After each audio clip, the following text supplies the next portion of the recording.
南市甲嘉义区的监理所合作开设机车驾训快课专班，民众缴付200块的报名费用，训练1礼拜，就当去考奥多拜的驾照咯。监理站的主考官对过身份了后，考生就会当直接展开路考。即马当咧歇热，监理站逐工拢有真侪人来考奥多拜的驾照。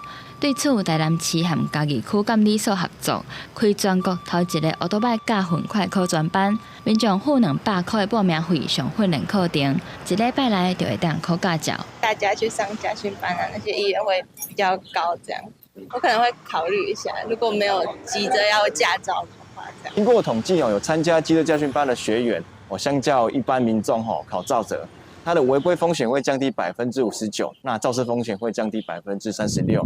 那对我们整体的交通事故改善是蛮明显有效的。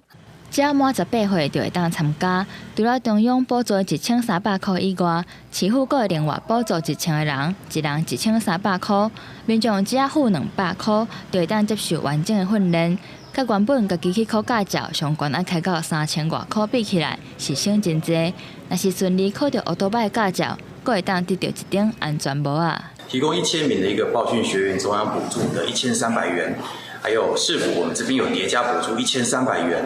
那这样每位市民朋友的话，还有包含教训班的他们的一些学费的一个减免，只要负担200块就能够接受完整的一个机车驾训。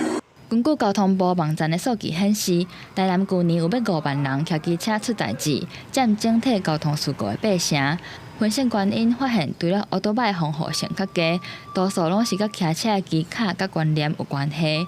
即个歇热，台南的奥多拜驾训快考专班和1000个人报名，除了替民众省钱，嘛要教民众正确的骑车机卡甲观念。记者温哲恒台南报道。